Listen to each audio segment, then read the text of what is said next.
to Gammie's Bedtime Stories. I'm Gammie and I'm so happy that you could join me tonight for story time. Happy almost Easter weekend. It's almost Easter in just a couple of days.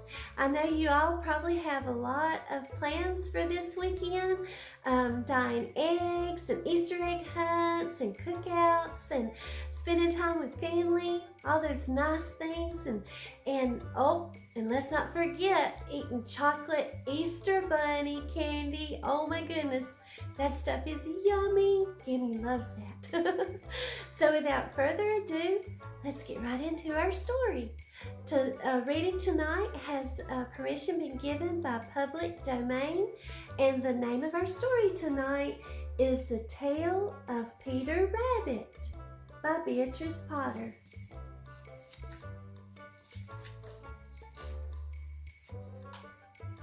Once upon a time, there were 4 little rabbits, and their names were Flopsy, Mopsy, Cottontail, and Peter. They lived with their mother in a sandbank underneath the root of a very big fir tree. See? There they are, underneath that big old tree.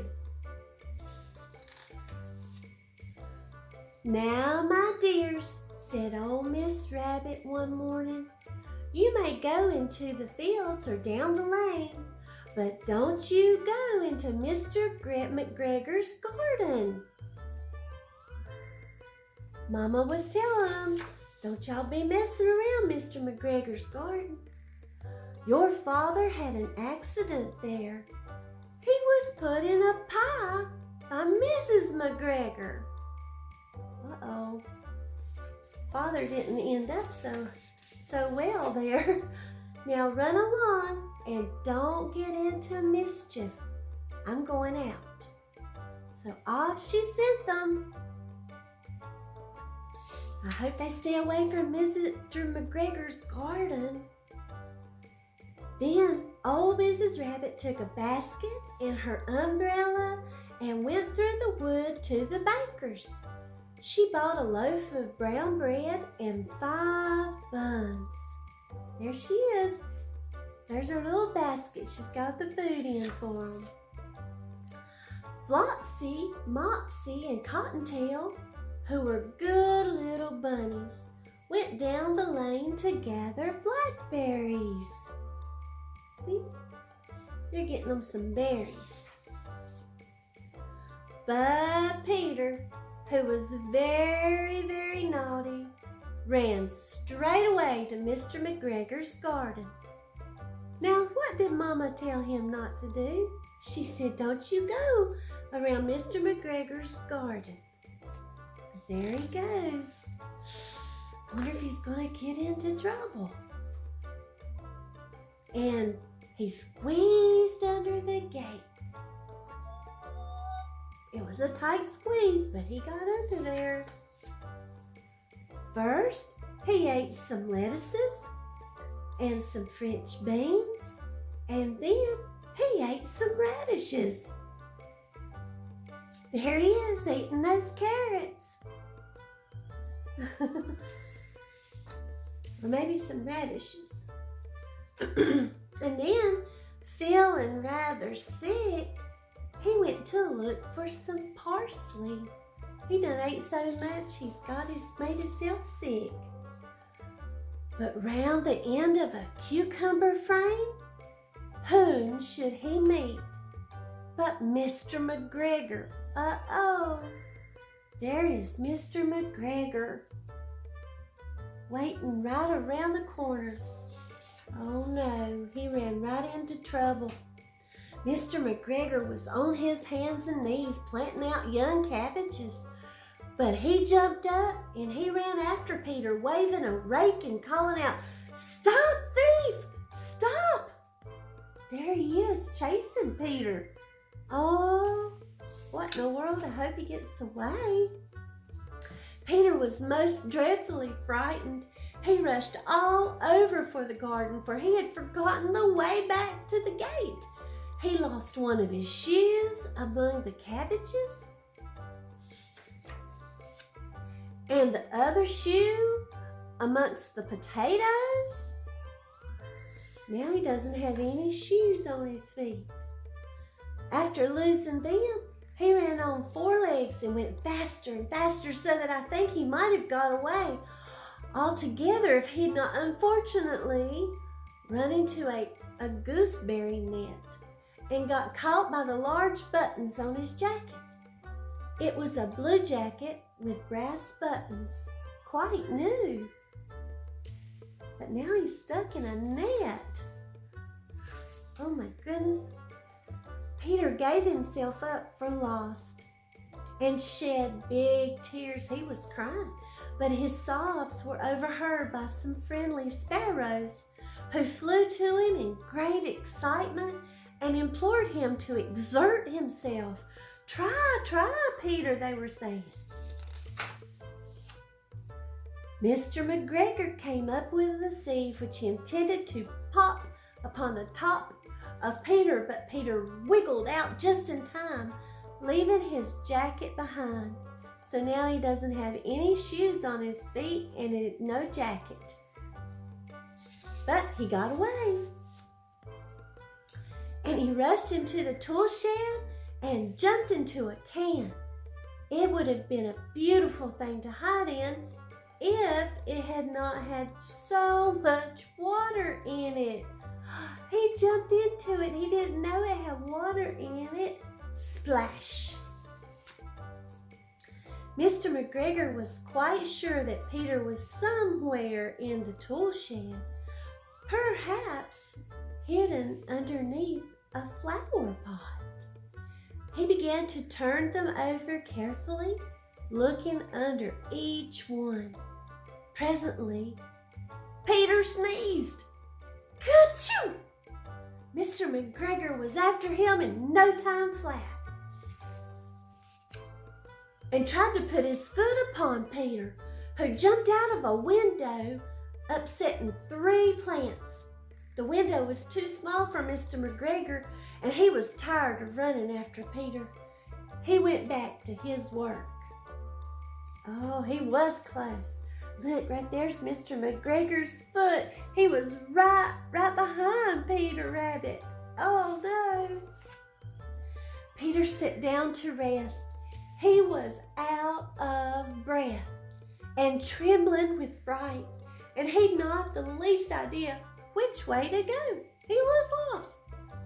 Also, he was very damp and cold with sitting in that can of water. Oh, poor Peter Rabbit. But he didn't listen to Mama, did he? So that's what happened. He got into trouble. After a time, he began to wander about, going lippity-lippity-lippity, not very fast, and looking all around. He found a door in a wall, but it was locked, and there was no room for a chubby little rabbit to squeeze underneath. So now he's got to find another way.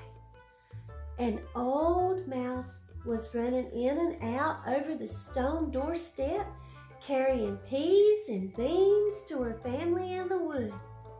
Peter asked her the way to the gate, but she had such a large pea in her mouth that she couldn't answer him. She only shook her head at him, and Peter began to cry.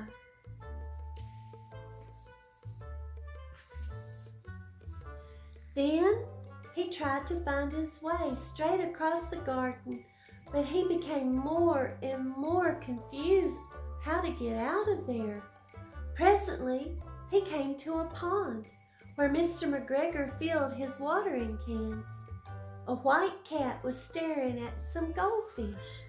She sat very, very still, but now and then the tip of her tail twitched as if it were alive. Peter thought it best to go away without speaking to her. He had heard about cats from his cousin, little Benjamin Bunny.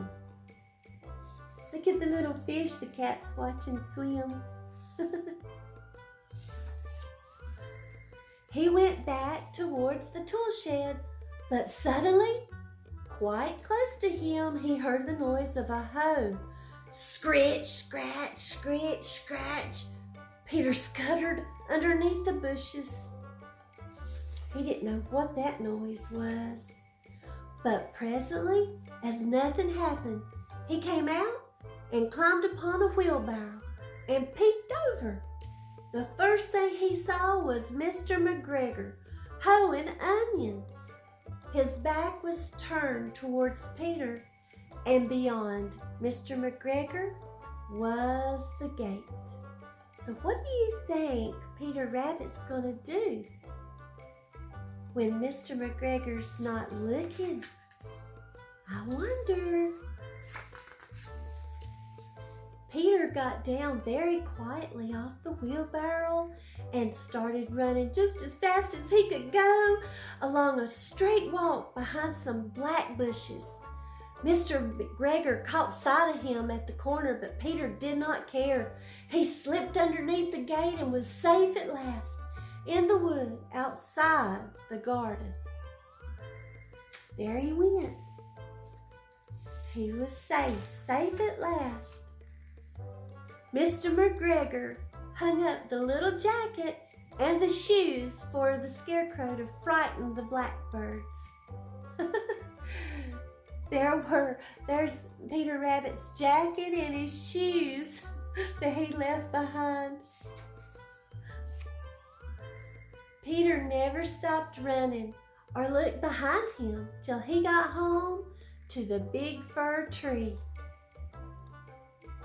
I bet he doesn't go back to Mr. McGregor's garden anymore. He was so tired that he flopped down upon the nice soft sand on the floor of the rabbit hole and shut his eyes.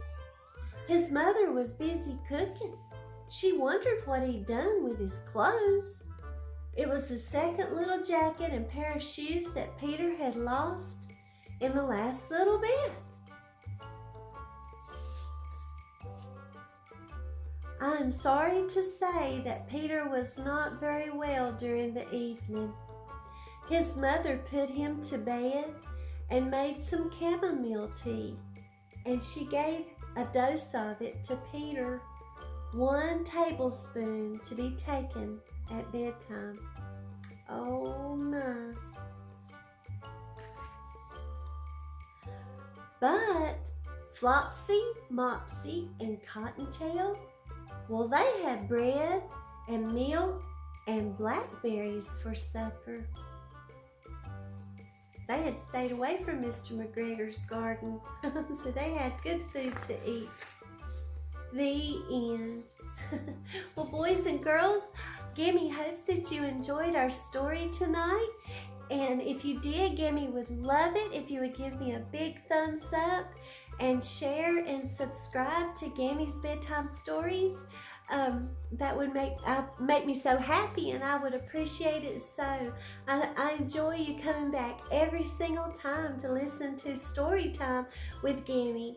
And I hope you have sweet dreams, and God bless you all till story time again. Bye-bye.